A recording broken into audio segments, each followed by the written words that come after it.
ভারতকে বলতে চাই, ভারত যেন সেফ হাউস অফ টেররিস্ট না হয়ে ওঠে। আমরা ভারতের সাথে আর কোন নীল ডাউন ডিপ্লোমেসিতে যেতে চাই না।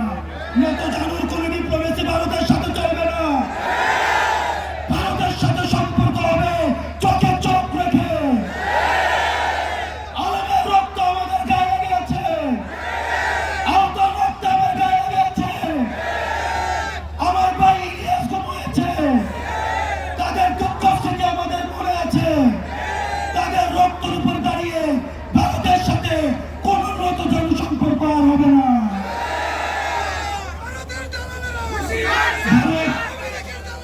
ভারতের সাথে আমাদের সম্পর্ক হবে ন্যায্যতার ভিত্তিতে, আমাদের ঈর্ষার ভিত্তিতে।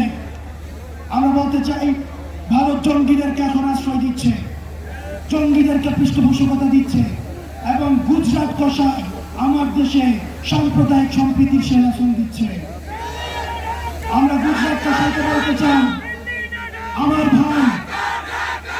আমার ভাই আবু আলিফকে দিন দুপুরে রাস্তায় ফেলে জবাই করা হয়েছে। জবাই করার পরেও আমাদের বাংলাদেশে আলেম সমাজ আমরা ধৈর্যের পরিচয় দিয়েছি। এটি হচ্ছে গণ অভ্যুত্থানের শক্তি। আমরা ভারতের কোন ষড়যন্ত্রে আমরা পাড়া দেই নাই। ভারত চেয়েছিল আমাদের যারা বন্ধু হিন্দু ভাই, আমাদের যারা সংখ্যালঘু রয়েছে তাদের সাথে আমরা সংঘর্ষে জড়াই, কিন্তু আমরা ভারতের কোন ষড়যন্ত্রে আমরা পা দেই নাই। এই বাংলাদেশে সংখ্যালঘু তারাই যারা বাংলাদেশের বিপক্ষে। আমার কোন হিন্দু ভাই সংখ্যালঘু না, আমার কোন বৌদ্ধ ভাই সংখ্যালঘু না, আমার কোন বাঙালি ভাই সংখ্যালঘু না। বাংলাদেশের বিপক্ষে যারা, তারাই হচ্ছে সংখ্যালঘু। সুতরাং সর্বশেষ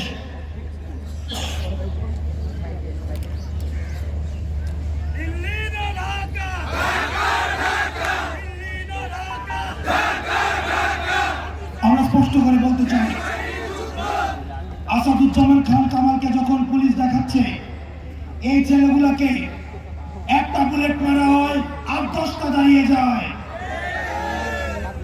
আমরা হচ্ছে সেই প্রজন্ম।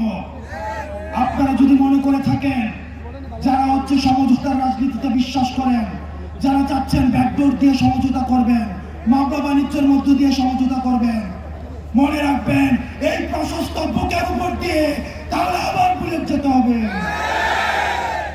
আর কোন বাংলাদেশে সমঝোতার রাজনীতি নয়, আর কোন গুম নয়, আর কোন হত্যা নয়, আর কোন ফেসিবাদের উত্থান নয়। যেখানে ফেসিবাদের উত্থান হবে সেখানে আমরা একসাথে লড়ব। অপ্রশ্ন রাজপথ, দালালি না রাজপথ, দালালি না রাজপথ, দালালি না রাজপথ, অপ্রশ্ন সংগ্রাম, অপ্রশ্ন সংগ্রাম, দালালি না রাজপথ। মাতৃভূমি অথবা